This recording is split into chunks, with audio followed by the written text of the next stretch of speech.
Hello students, इस video lecture में हम सेट ऑपरेशंस के बारे में पढ़ेंगे। लास्ट वीडियो में हमने आपका सेट इंट्रोडक्शन देखा था, टाइप्स ऑफ सेट पढ़े थे।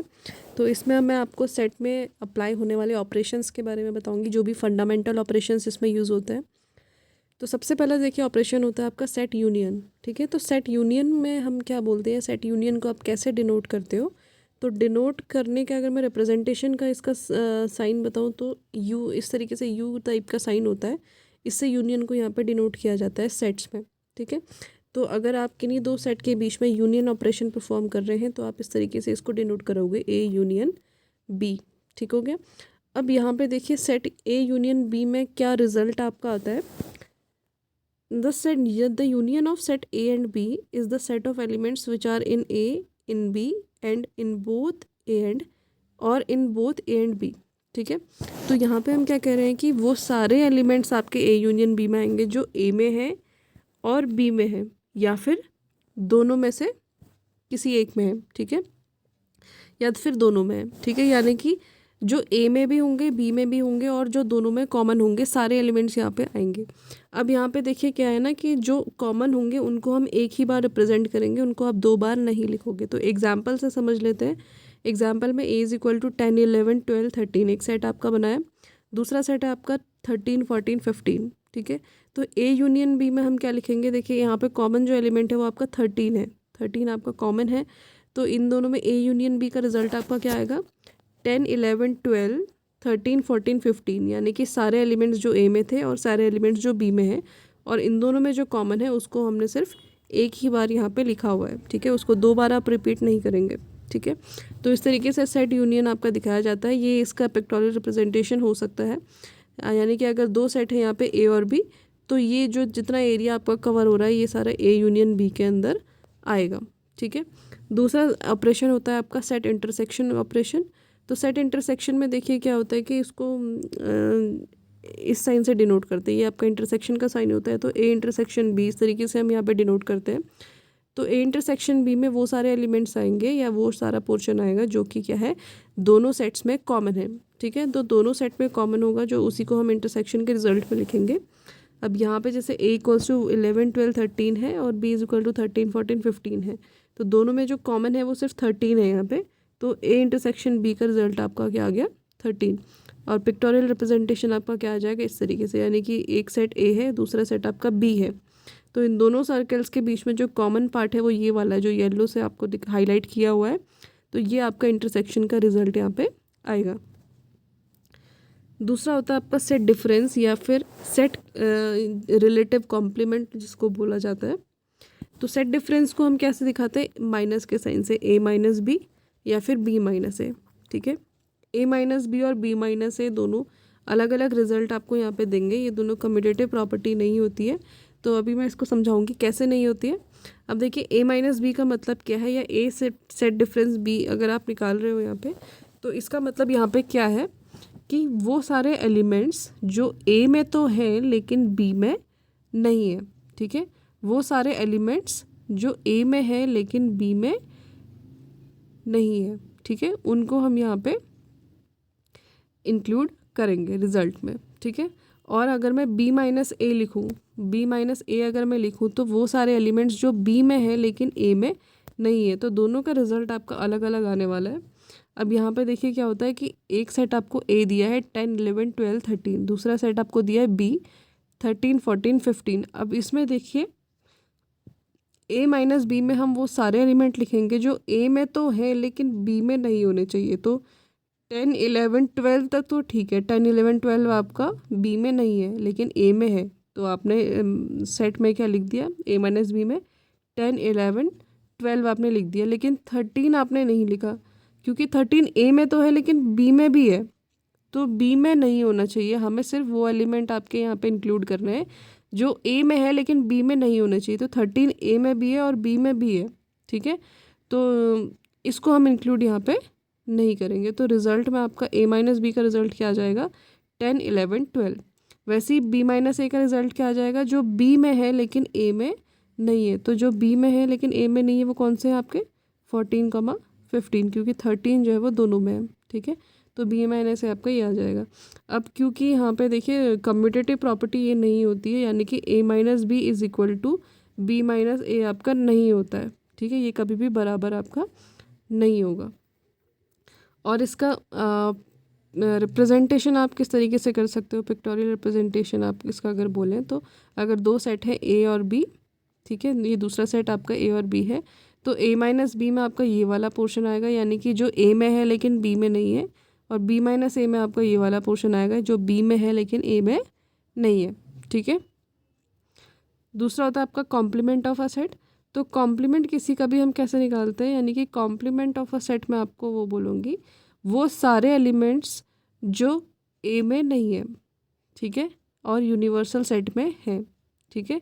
तो वो सारे एलिमेंट्स जो ए में नहीं होंगे और यूनिवर्सल सेट में होंगे तो उसको हम ए का कॉम्प्लीमेंट बोलेंगे, यानी कि ए को छोड़ के जितने भी एलिमेंट्स आपके बचते हैं वो सारे के सारे कॉम्प्लीमेंट में आ जाएंगे। तो जैसे ये जो रेक्टेंगल है ये आपका यूनिवर्सल सेट है। यूनिवर्सल सेट क्या होता है ये मैं आपको पहले बता चुकी हूँ। तो यूनिवर्सल सेट है और इस यूनिवर्सल सेट के बीच में इस कंटेक्स्ट में एक सेट आपका है ए, ठीक है। तो अगर ए का कॉम्प्लीमेंट हमें निकालना है तो ए को छोड़ के, यानी कि ए के अलावा जितना भी पोर्शन आपका बच रहा है या जितने भी एलिमेंट्स आपके बच रहे हैं वो सारे ए कॉम्प्लीमेंट में आएंगे, ठीक है। जस्ट ऑपोजिट होता है, यानी कि ए का जो भी ऑपोजिट होगा वो जस्ट आपका क्या होगा, उसका कॉम्प्लीमेंट यहाँ पे हो जाएगा। तो कॉम्प्लीमेंट को डैश के साइन से दिखाते हैं, ए डैश इस तरीके से आप दिखाते हो, कहीं कहीं पे ए बार भी दिखाया जाता है। तो ए डैश आप कैसे लिख सकते हो, यू माइनस ए, यानी कि यू क्या होता है हमारा यूनिवर्सल सेट, और यूनिवर्सल सेट में अगर सेट ए को माइनस कर दोगे तो सेट का क्या निकल जाएगा, कॉम्प्लीमेंट यहाँ पे निकल जाएगा, ठीक है। दूसरा जो बहुत इंपॉर्टेंट आपका ऑपरेशन होता है वो होता है कार्टेशियन प्रोडक्ट या क्रॉस प्रोडक्ट जिसको बोला जाता है। तो अगर किन्हीं दो सेट्स के बीच में हम कार्टेशियन प्रोडक्ट अप्लाई कर रहे हैं जिसको क्रॉस के साइन से यहाँ पे डिनोट किया जाता है, तो कार्टेशियन प्रोडक्ट में देखिए क्या होता है, ए के सारे एलिमेंट बी के सारे एलिमेंट्स यहाँ पे रिलेट करते हैं, ठीक है, यानी कि every element of a relate with every element of b, ठीक है। तो उसका जो भी आपका आउटपुट आएगा उसको हम ए क्रॉस बी में रखेंगे, ठीक है। तो ये आपका कार्टेशियन प्रोडक्ट होता है इस तरीके से।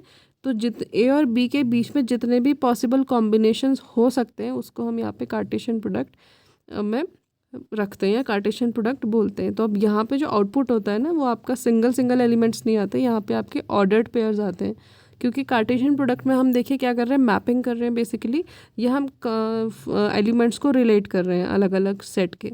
तो यहाँ पे जो आपके एलिमेंट्स आएंगे वो सिंगल एलिमेंट ना होके ऑर्डर्ड पेयर के रूप में आएंगे, यानी कि एक पेयर ये बना है आपका, एक पेयर ये बना है। अब ये पेयर आपस में क्या होता है, सेट मैंने आपको क्या बताया, सेट होता है अनऑर्डर्ड कलेक्शन ऑफ एलिमेंट्स, यानी कि एलिमेंट्स का तो ऑर्डर मैटर नहीं करता।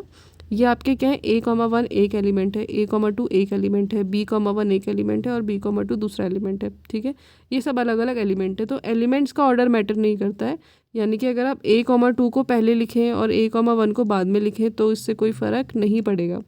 लेकिन यहाँ पे जो एलिमेंट है आपके, एलिमेंट अपने आप में क्या है, एक पेयर बना रहे हैं। तो ये जो पेयर होते हैं ये होते हैं आपके ऑर्डर्ड पेयर, यानी कि ए कॉमा वन अगर आपने लिखा है पेयर में तो आप ए कॉमा वन ही लिखोगे, आप इसको वन कॉमा ए नहीं लिख सकते, ठीक है।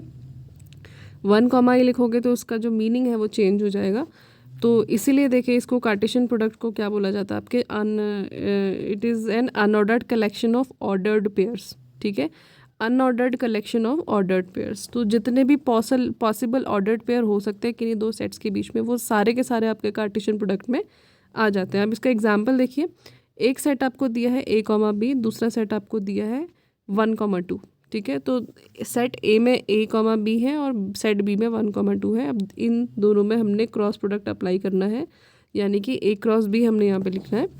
तो आप मैंने क्या बोला आपको, डेफिनेशन क्या होती है, ए के सारे एलिमेंट्स बी के सारे एलिमेंट्स के साथ यहाँ पे रिलेट करेंगे, ठीक है। तो ए के सारे एलिमेंट यानी कि पहले हम ए को स्मॉल ए को उठाएंगे और बी के सारे एलिमेंट्स वन और टू से हम उसको रिलेट करेंगे, फिर हम स्मॉल बी को उठाएंगे और बी के सारे एलिमेंट्स यानी कि वन और टू से उसको रिलेट करेंगे। तो पहला ऑर्डर आपका बन गया है वन को A comma one A comma two, दूसरा आपका बन गया है B comma one B comma two. इससे ज़्यादा इसमें पेयर यहाँ पे नहीं बन सकते हैं, ठीक है। तो ये सारे के जितने पॉसिबल कॉम्बिनेशन आपके हो सकते हैं सारे के सारे ए क्रॉस बी में आ चुके हैं, ठीक है। अब अगर मैं यहाँ पे बी क्रॉस ए निकालूँ ठीक है। तो बी क्रॉस ए में क्या होगा, बी के सारे एलिमेंट ए के सारे एलिमेंट से रिलेट करेंगे। उस केस में देखो ऑर्डर्ड पेयर का जो ऑर्डर है ना वो चेंज हो जाएगा यहाँ पे, यानी कि अगर मैं B1, 2 को ए से रिलेट क्रॉस प्रोडक्ट अप्लाई करूँ तो मैं लिखूँगी 1, A, फिर लिखूँगी 1, 2, फिर लिखूँगी 2, A और फिर लिखूँगी 2, B, सॉरी, ठीक है, 1, A और 1, B होना चाहिए यहाँ पे, ठीक है। 1, A, 1, B, 2, A, 2, B, ये आपके B क्रॉस ए में आने चाहिए। अब इसीलिए मैंने आपको बोला था कि अगर आप A, 1 को 1, A लिख दोगे तो उसकी मीनिंग चेंज हो जाएगी, यानी कि वहाँ पे हम A क्रॉस B लिख रहे थे, वो B क्रॉस A का एलिमेंट आपका बन जाएगा इस केस में, ठीक है। तो ये भी आपकी कम्यूटेटिव प्रॉपर्टी अब सेटिस्फाई नहीं करता, यानी कि A क्रॉस B इक्वल नहीं होता है B क्रॉस A के, ठीक है। तो दोनों इक्वलेंट नहीं होते हैं। लास्ट जो होता है वो आपका एक और सेट होता है, टाइप होता है सेट का, या फिर आप एक ऑपरेशन भी इसको कह सकते हो, या फिर टाइप ही बोलते हैं बेसिकली, पावर सेट जिसको बोला जाता है। तो पावर सेट देखिए क्या होता है, it is a set of all subset of S, यानी कि अगर कोई सेट एस है उसका पावर सेट हम पी ऑफ एस से डिनोट करते हैं। तो पावर सेट क्या होता है, उस सेट एस के जितने भी पॉसिबल सबसेट्स हो सकते हैं वो सारे के सारे आपके पावर सेट के अंदर आते हैं, ठीक है, इंक्लूडिंग दी एम्प्टी सेट, यानी कि एम्प्टी सेट तो हर किसी सेट का सबसेट होता है, ठीक है।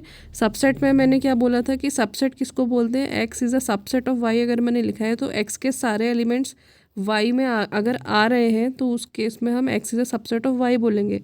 तो अगर कोई सेट आपका एक्स है या फिर कोई सेट है जो 5 से आप डिनोट कर रहे हो, यानी कि वो 5 एम्प्टी सेट है, उसमें एक भी एलिमेंट नहीं है, तो वो तो हर किसी का सबसेट हो सकता है ना।